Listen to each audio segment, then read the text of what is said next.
টেঙাখাত অঞ্চলৰ একেবাৰে দাঁতিকাষৰীয়া গাঁও তিৰলীয়া চকলিঘৰীয়া এই তামুলীখাত এই গাঁওকেইখনত অসম গেছ কোম্পানীৰ জৰিয়তে ৰান্ধলী হানে পাইপযোগে ৰন্ধন গেছ যোগান ধৰাৰ যি কাম এই কামৰ কাৰণে আচলতে বিগত ২টা বছৰৰ পৰা ইয়াত প্ৰচেষ্টা চলোৱা হৈছিলে আৰু এই প্ৰচেষ্টাৰ ফলশ্ৰুতিত আজি আমি এটা সফল দিনলৈ আমি যাবলৈ সক্ষম হৈছোঁ। যেতিয়া আজি এখন গাঁৱত প্ৰথমে আমি আমাৰ এই অঞ্চলৰ এজন বিশেষ ব্যক্তি দেৱাস ফুকন ছাৰৰ ঘৰত আমি আজি প্ৰথম আমি উদ্বোধন কৰিছোঁ। গতিকে আমি আনন্দিত হৈছোঁ যে মই এইখন গাঁৱৰে আচলতে ময়ো নিবাসী।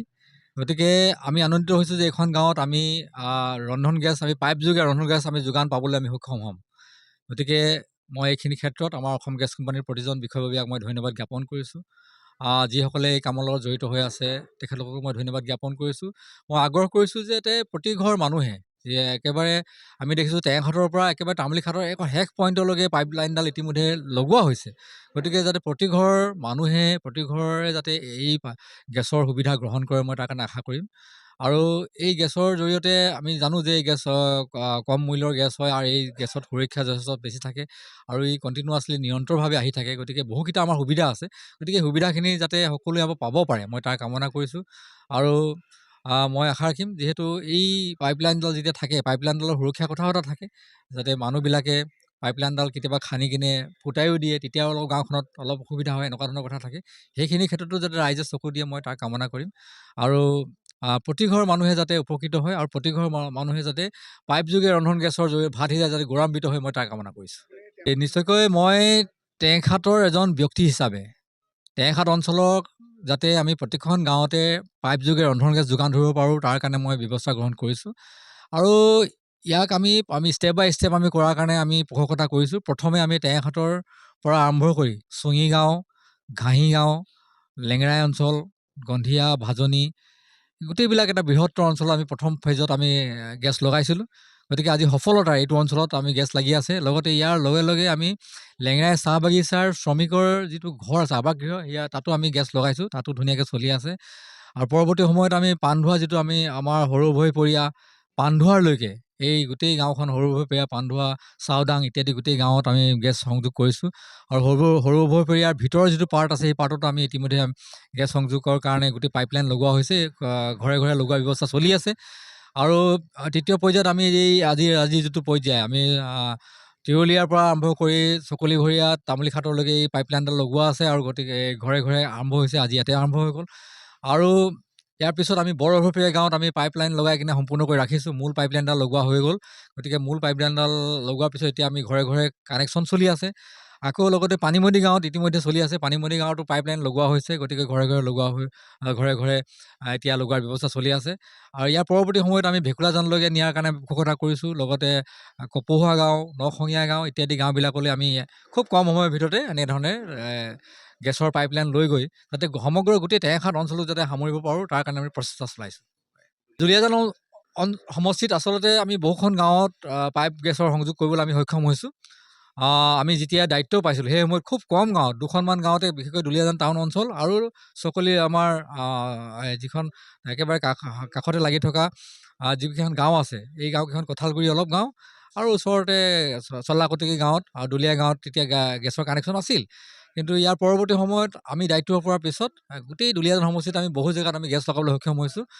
বিশেষকৈ আমি যদি চাওঁ ভাদৈ পাচলি এলেকাত, বকুলনি এলেকাত, ৰঙাগৰা, টিপলিঙৰ গোটেই গাঁওবিলাকত, লগতে আমি নাহলীয়া এটা বৃহত্তৰ পাৰ্টত আগতে নাছিল, সেইবিলাকত আমি লগাবলৈ সক্ষম হৈছোঁ। লগতে একেবাৰে টিংৰাই চাৰিআলিলৈকে আমি যদি চাওঁ খেৰমিয়া, কঁঠালগুৰি বহু পাৰ্ট এনেকৈ লগাবলৈ আমি সক্ষম হৈছোঁ। গতিকে আজিৰ তাৰিখত দুলীয়াজান সমষ্টিত আমি বহু জেগাত লগাইছোঁ।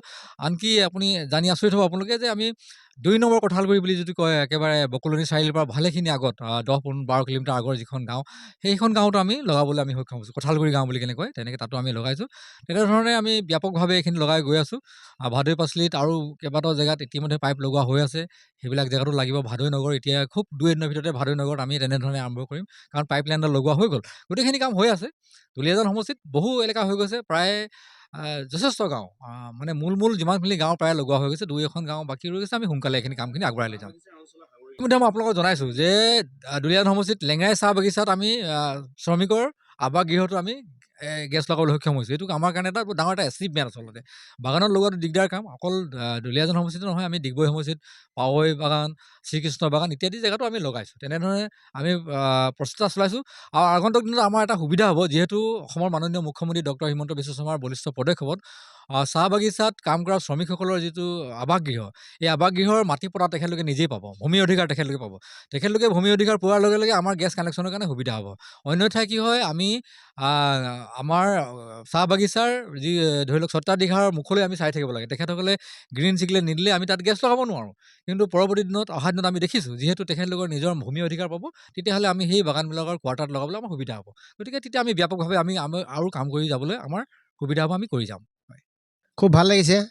বৰ আশা কৰিছিলোঁ যে গেছটো আমি পাম, কিন্তু আমাৰ স্থানীয় সমাজসেৱক তথা অসম গেছ কোম্পানী লিমিটেডৰ উপাধ্যক্ষ মহোদয় শ্ৰী ইন্দ্ৰ গগৈদেৱে এইখিনি ক্ষেত্ৰত আগভাগ লৈ আজি বিশেষকৈ মোক আজি প্ৰথম এজন কনজিউমাৰ হিচাপে গেছ যোগান ধৰিলে, তাৰ কাৰণে তেখেতসকললৈ ধন্যবাদ জনোৱাৰ লগতে মুখ্য মহাপ্ৰবন্ধক আৰু মুখ্য প্ৰবন্ধক তথা কৰ্মচাৰীসকললৈ মই মোৰ ধন্যবাদ আৰু কৃতজ্ঞতা জনাইছোঁ। বহুতে সুবিধা হ'ব বুলি আশা ৰাখিছোঁ, কাৰণ তেখেতসকলে যিখিনি কথা কৈছে বা যিসকলে ইতিমধ্যে এই গেছ লাইন উপভোগ কৰি আছে আছাম গেছ কোম্পানীৰ পৰা, তেখেতসকলে কোৱা মতে তেখেতসকল বহুত নিৰাপদ, আৰু আমিও জানো যে নিৰাপদ আৰু খৰচ অলপ মিতব্যয়ী ব্যৱস্থাৰে ইয়াক ব্যৱহাৰ কৰিব পৰা যায়। সেইটো কাৰণে আমি এই ক্ষেত্ৰত আমি ভালেখিনি সুবিধা পাইছোঁ বুলি ভাবিছোঁ।